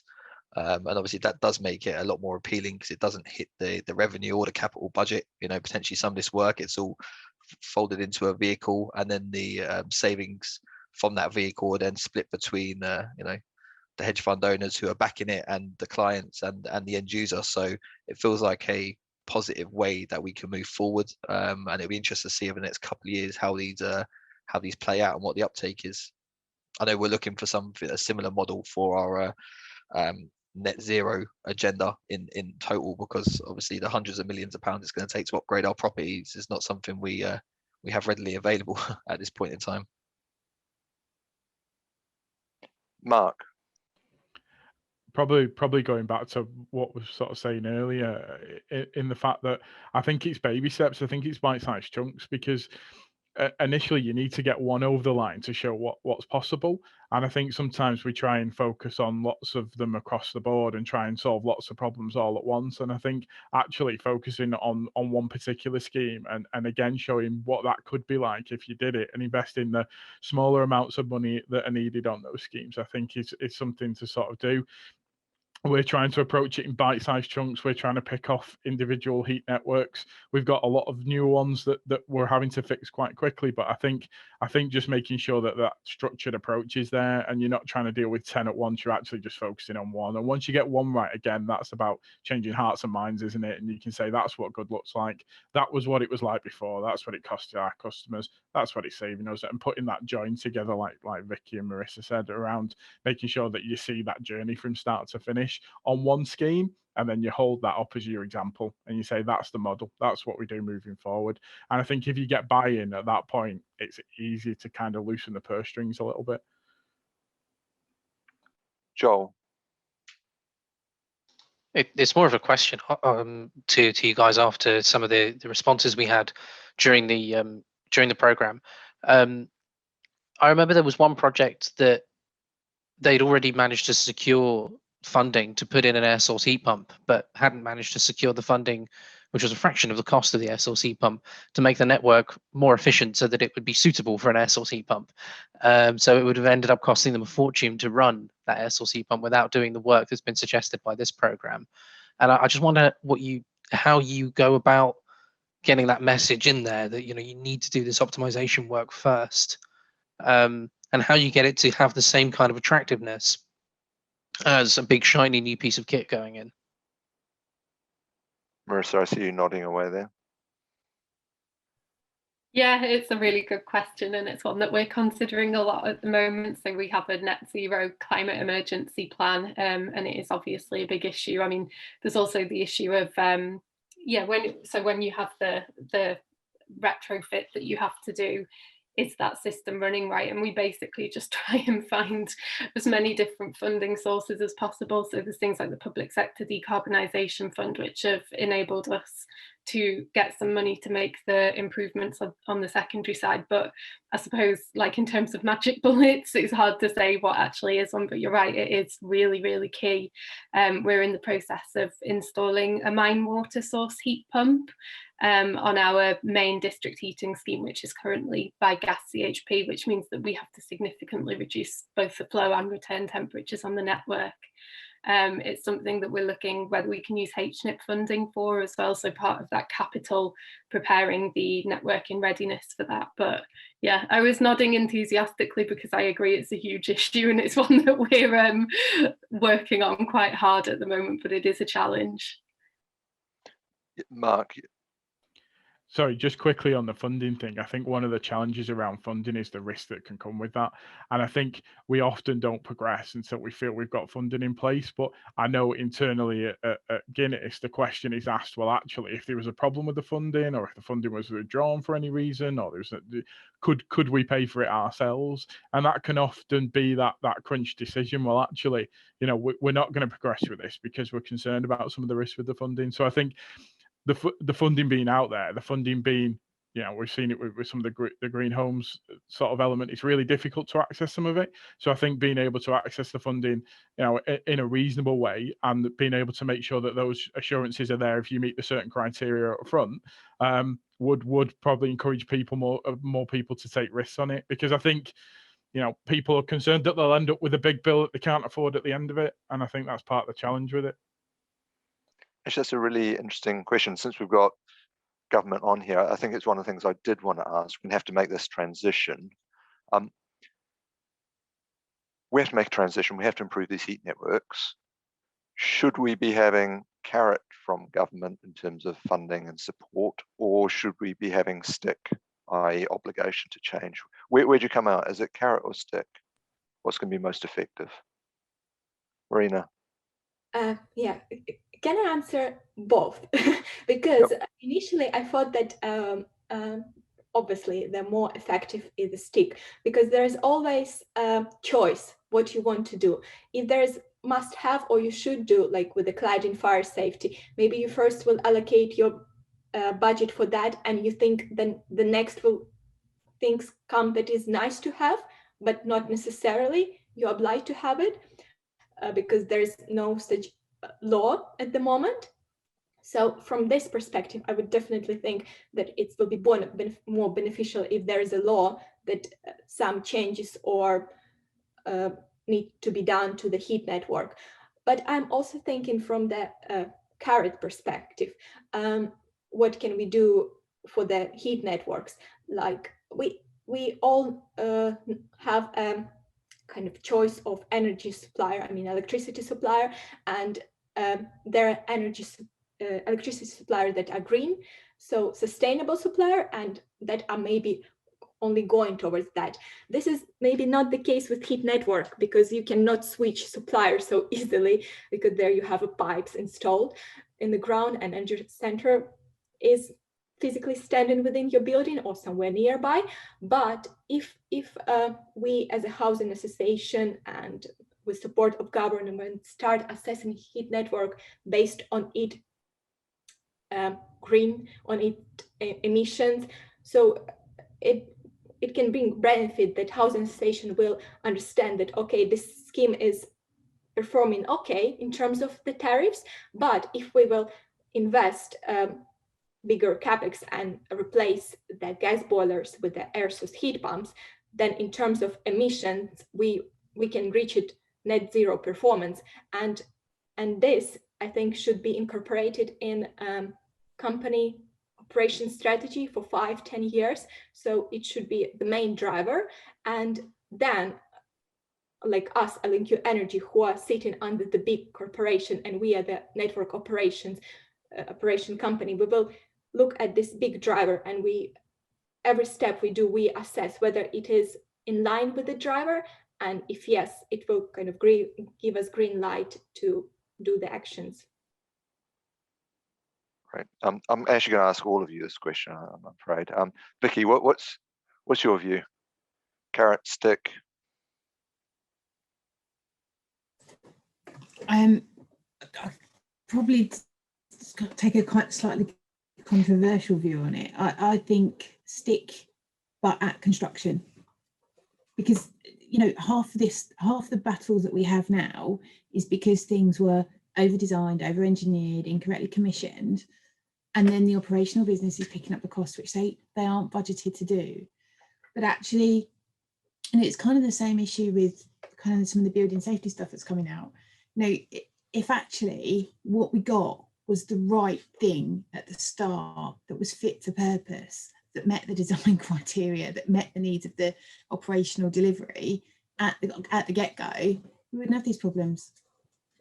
It really is that simple. If it wasn't so heavily over-engineered and over-designed at the outset, we wouldn't be having this conversation, would we? Because it would all be working exactly as it should be, and it'd be far more efficient. And it'd be efficient from day one, not efficient from the point when we discovered there was a massive problem, scratched around, found some money, argued over who was paying for it, and then put it all in retrospectively. If the stick were there at the beginning, at the point of handover in terms of commissioning, if there was, I don't know, some regime around independent commissioning and testing and sign off at handover, maybe we wouldn't be having these issues to start with. And then if you take that forward and there's some kind of regular review of sites and how are we performing against that original performance specification as an ongoing, I think that's a far more palatable way of doing it. But that's just my opinion.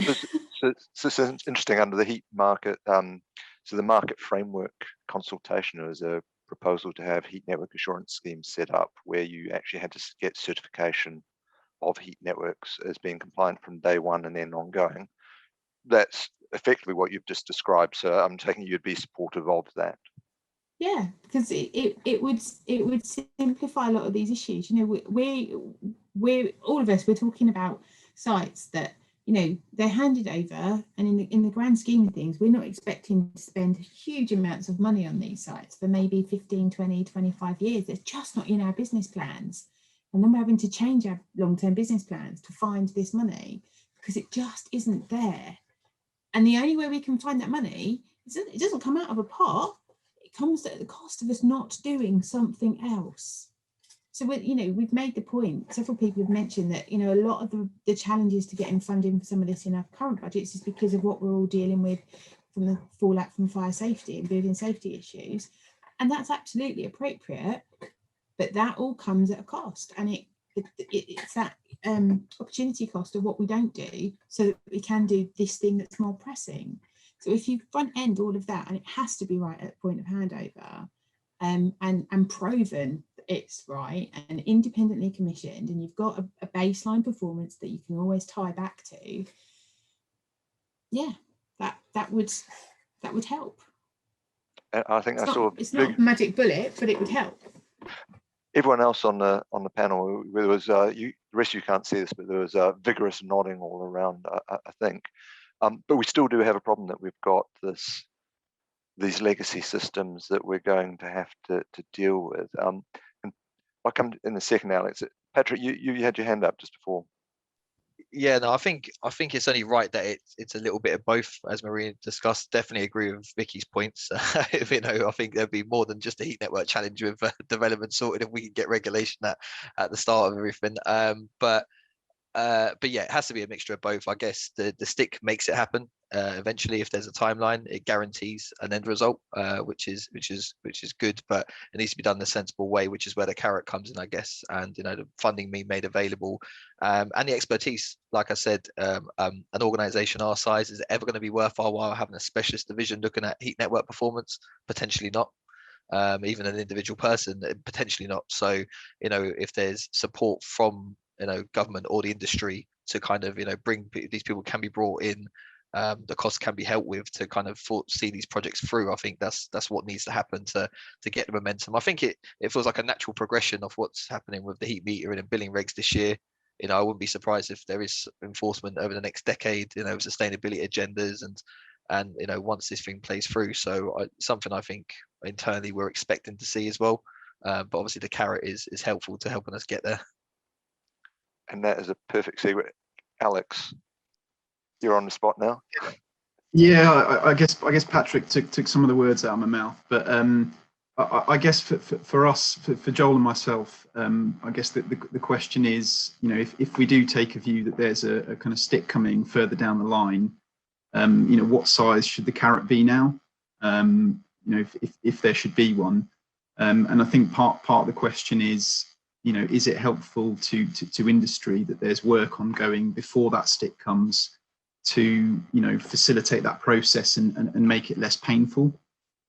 And I'd welcome views on, whether that's worthwhile and perhaps what that could look like.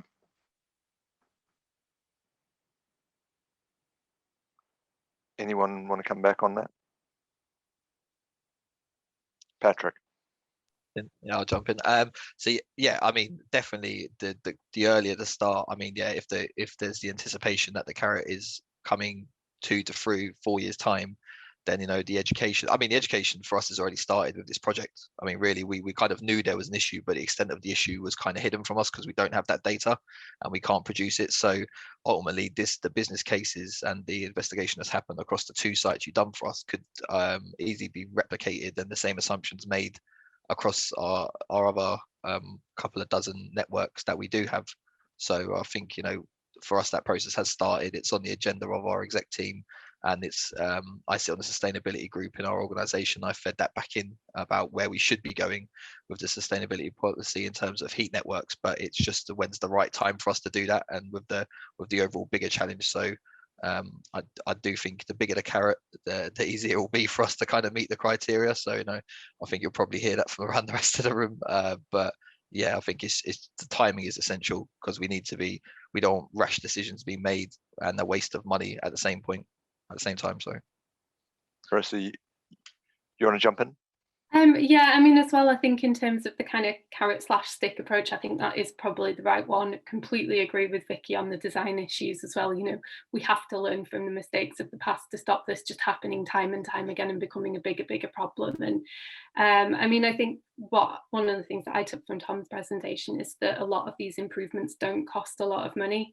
While it might seem a lot of money to a housing association or a council who have a very tight revenue budget, in the grand scheme of things, it isn't a huge amount of money, especially when you compare it to putting a new heat network in place where it could be £20 million or something. So I think in terms of funding, particularly from the government, it seems like an area where a relatively small amount of money could make a really, really big difference. Something that I just wanted to touch on as well is the importance of having well-performing heat networks in order to develop new heat networks. So, coming from my perspective, working for a council, if we have poorly performing existing heat networks, then when we're trying to sell new networks to residents and also to councillors who obviously represent the residents and their views and the public, it really helps us to be able to point towards existing ones and saying, look at this, it's brilliant. They think it's way better than their old gas supply or their old economy 7 heating. So there's that kind of bigger picture incentive as well of just what is the overall reputation of heat networks Do people love them? Do people think they're a bit rubbish, you know? And I think that will make a huge difference. I don't know whether, I saw there was a question from Neil Harrison as well about the RHI. I just wanted to really touch on that just really quickly. So we get RHI for 2 of our district heating schemes, and we actually find it gives the opposite effect. So if we have a well-performing ground source heat pump where as much of the heat is coming from the heat pump as possible rather than the gas boilers, that makes a massive difference on our bottom line, because we actually get the RHI payment for the units of heat. So that's just our perspective is, yeah, we actually find the opposite with that. So I just wanted to quickly touch on that because we have some direct experience of that. I'm going to come on to that and say, I mean, one thing and I'll come back as well, George, just one thing I did want to come on from, obviously you made a good point about this experience and having exemplar projects. And I think that's something that Mark was touching on earlier. I think this is also one of the issues I did want to come on. Not only do we have to improve performance of heat networks, a lot of what Tom was talking about earlier was talking about actually getting networks ready for decarbonisation. A lot of the changes that you need to make to get heat networks perform better also make them more likely to be able to decarbonize. And I actually wanted to come back to you, Mark, because I know that this is an area that you've been looking at in terms of how do you decarbonize some of your housing stock, and how does this all feed together? Yeah, I think for us from that point of view is, again, we needed something we could point at. So we've kind of started to make inroads to actually putting a system in place that looks at air source heat pumps as part of that heat network as a retrofit. So that's ongoing. I think then it's about staging it, because obviously the resources aren't there. And I think tying that into the carrot or stick sort of scenario, you know, you can beat people with a stick all you want, but if they haven't got the resources to do it, they're going to find it extremely challenging, aren't they? But there are organizations that have got the resources, but like Marina mentioned, will actually choose to do something else. So it is finding that balance. I think for us, it's a staged approach.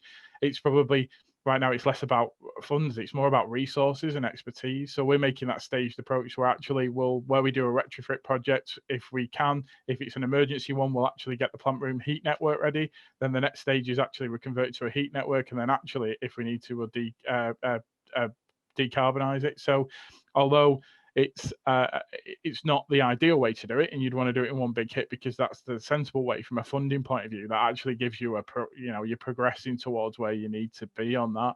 And for us on that side of things, and it playing part of that, I think this is where we have opportunities, I think, as housing associations to make those steps, because from a domestic side, and we've got thousands of domestic properties, there's no real sort of cast iron piece of technology that you can put in a domestic home to move away from gas boilers. There's nothing comparable in terms of cost and installation and all those things. So actually the heat network stuff is where you can focus right now, because there's something proven there. There's something you can sort of pin it down to and say, this is how we'll start making those inroads into that. So we're taking a stepped approach, and we're putting a system in to point at, again, to use that system that says, this is where we've done it, we've got experience of doing it, it's worked, it's brilliant, we can point at that, we're going to do the next one. And at that point, once we've done it, we've proved it with the heat networks, and we've gone through that journey.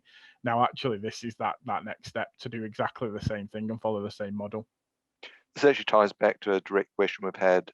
Kevin Jackson on the chat: what part does the panel think heat networks will play in their net zero ambitions going forward? Knowing challenges, does this make it more or less likely that heat networks will be embraced? Joel, you. So, I mean, from our perspective in BEIS, I mean, one of the key elements that heat networks provide is both economies of scale for so it costs a lot less per sort of resident or business you're serving with heat, to be able to do it, particularly with low carbon technology with the heat network, but it also allows you to access low carbon heat sources that otherwise you wouldn't be able to access on an individual building scale. So an example is usually the likes of a data center. If they're in an urban environment, they're kicking out a load of waste heat. You could then capture that, and you could provide heat a lot cheaper using a lot less electricity, because you get much higher COPs with your heat pump if it's using that than an air source heat pump. You can also optimize them a lot more effectively, and you can also reduce the strain on the grid, so that will actually lower the costs to an area significantly, because the amount of potential demand that could happen at electricity demand that could happen at any one time from a centralized air source heat pump will be lower than lots of little ones. It's to do with diversity and other things like that, which we can go into later. So there's lots of good reasons why you'd want to do heat networks, and I think one of the reasons, well, I think this is one of the reasons why we did this program, was that there are issues that are with existing heat networks, but that's hopefully not going to derail the fact that there's really good reasons to carry on with them, and in fact we just need to address them. And I'm sure you've seen it with other technologies, but no one thinks about them now. I mean, some of the early aircrafts fell out of the sky for things that took them a while to work out what they were. They had square windows rather than round corners in the early days, but we're still quite happy to do plane travel now. So, you know, it's there's going to be teething issues for sure, but I think these are a really good part of the decarbonisation strategy.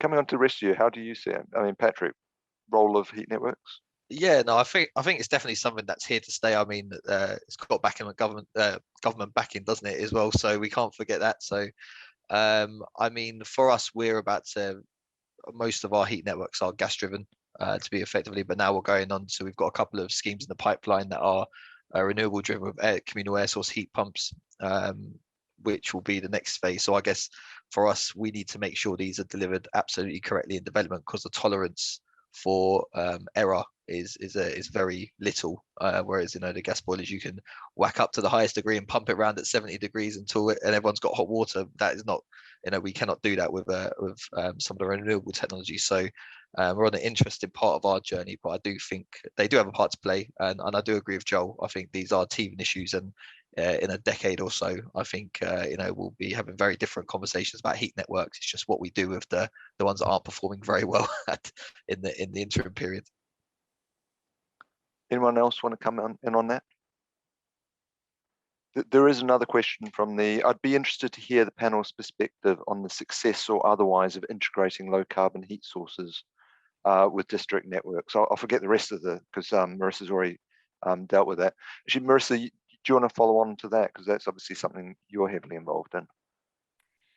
Yes, I mean, we're in the process of doing it at the moment, so I'll tell you in a few months' time. Like I say, we've had to do a lot of work both with our own sites and our customer sites, which are both connected to our district energy scheme, to lower return temperatures. And, you know, like I was saying earlier, we have had to kind of find funding from lots of different places to do that. But, you know, that has actually been a really successful process. And then it's had the kind of reverse benefit of enabling us to also make improvements for those existing buildings and for those customers to get a better experience. But yeah, like I say, this is our first sort of large scale integration. So, but, you know, to answer the previous question, heat networks for us are a huge part of our net zero strategy. So we are sort of developing a low carbon heat strategy that involves almost our own mini zoning of looking at clusters of where do we have lots of social housing, and then what's around that we can connect. And I think it's partly to do with the sort of feasibility of the other technologies that are decarbonising heat as well. And for us, and, you know, maybe the rest of the panel have a different perspective, but at the moment it does seem like, I don't want to say the only feasible way, but it does seem a lot more feasible than the alternatives, particularly property level heat pumps. Particularly when moving from a gas boiler, because gas is so cheap, and also a property that's potentially, you know, not very well insulated and all of that kind of thing. So I think they're really, really important. Great, thanks. Marina. Yeah, I would like to add on that point in terms of implementing low carbon heat sources, that I think also a big role is team motivation and determination to do this, because, as example, we do have a scheme that went through planning already, but it's an energy strategy based on the gas boilers and CHP, because it was signed off a couple of years ago before we've got new carbon emission calculations published. So now it's our choice whether we want to proceed and build the scheme based on that technology right now, or we can look towards alternative suppliers of the heat network. And we as a company that provide heat network, we think that we are responsible and we have a moral obligations to look at any possible way to make it low carbon heat sources. And yeah, we are really determined as a team, for example, looking at the possible energy from waste for this project, and not going further with the CHP and gas boilers, even though we have legal rights to do this. Yeah. I'm sort of conscious on time. I was just going to do a quick summary if I can, and I'll hand over to BEIS at the end. I think what we've heard today, if I can just summarize, and please disagree with me vehemently if I got this wrong. New build, coming back to the new projects we get coming back to Vicky's point, we absolutely have to make sure we get it right.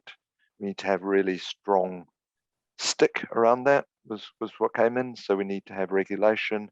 And I think there was general support with the idea of the heat network assurance schemes, where we're putting in place frameworks to ensure that new schemes come through and deliver correctly. So we make sure we don't have these problems for future. For existing heat networks, there was a mix between saying, yep, we do need stick, because that's actually what's going to make us get there in the end. Ideally, that would be flagged a number of years down the line, but then we have visibility of that, and we have some carrot to help us out, particularly around the visibility and knowing what we need to do. And this is where these exemplar projects came in, that came up a number of times. And I think the more we can have that, the better in actually getting that and seeing it work, particularly within an organization. And that then, talking about pathway through to decarbonisation, heat networks do have a major part within that. But to do that, you need these exemplar projects. You need to see that it works, and anything that can be done to help get those in place, whether or not that's support from government to actually get those exemplars, would really, really help. Is there anything else I need to add on that I didn't cover there that anyone would like to come through? Joel.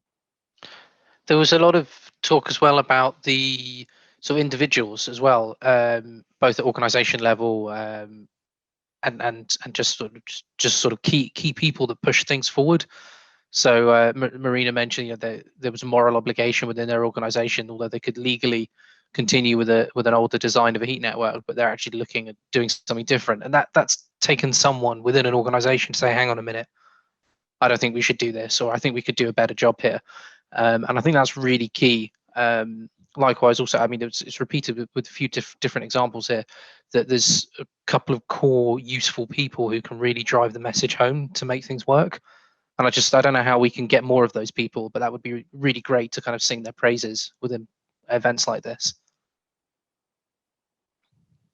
Patrick. Sorry, something that's come to mind, I guess, through this panel discussion is collaboration between different parties. I mean, we're definitely on our own individual journey looking at, say, sustainability policies and everything like that. However, listening to Marissa, collaborating with the local authority, seeing what their strategy is. Are they installing heat networks onto some, and our properties could perhaps be attached to some of them, and feeding in similar with L&Q, we've got streets next to each other, properties next to each other. Is there collaboration that can happen across the board to, I suppose, ease the financial burden on all of us, but deliver the end result? So I think it's complex, don't get me wrong, but it's definitely something that needs to be thought through and perhaps driven. Vicky. So I think the other thing about taking this forward for all of us is that we need to look at heat networks in a far more holistic way. We look at them from a technical perspective, we look at them from an energy perspective, but we don't bring those things together. They're generally dealt with by different teams, different directorates, different cost centres, whatever else are the barriers to it. But if you can bring them together, and picking up on your point about the kind of business modelling, if each of our heat networks could be managed in a holistic way, taking account of all of the factors of operational management, all of the costs, and almost down to an individual profit and loss by site or by scheme, we would have better understanding of how they work. And that's just not how HAs are used to working. But actually, I think that's probably where we need to be. That these things are, far bigger than just looking after the servicing regime for some gas boilers. It needs a lot more of a holistic view and a combination of teams working together to manage them. It's not one area of expertise like it used to be, and that's part of the lesson. I think that, you know, a lot of us some of us are further along that road than others, but I think that's going to be crucial in making these effective going forward, and they are only going to get a bigger part of what we do. So we need to change our way of managing them.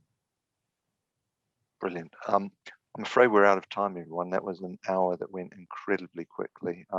Thanks a lot. Alex, did you have anything else you wanted to add at the end, or are you okay? Not really. There were a few takeaways for us there. I think you've already covered, Gareth. I guess the one that stands out for me is the extent to which we actually, as an industry, including government and everyone else, celebrate our successes and actually shout about those and use those in the way that Mark's mentioned. And the other kind of broad kind of thing that I've taken away from this wider project is actually how much this impacts on other work streams we have in BEIS relating to heat networks. So it's been really interesting, you know, feeding that back to other policy areas.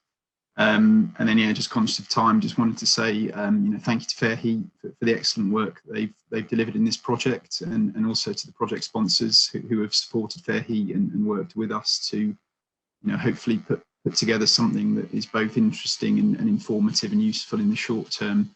But as I mentioned before, kind of supports us in how we can deliver similar work in the future. So yeah, I'll leave it there. Great, thanks a lot for that, and thanks all for your time this morning. It's really appreciated. I thought it was a really useful conversation. Thanks everyone. Thank you. And thanks everyone who participated, who wasn't talking today. Thanks for your time for coming along. Thanks all. Thanks. Thank you all. Cheers. Take care. See you. Bye-bye.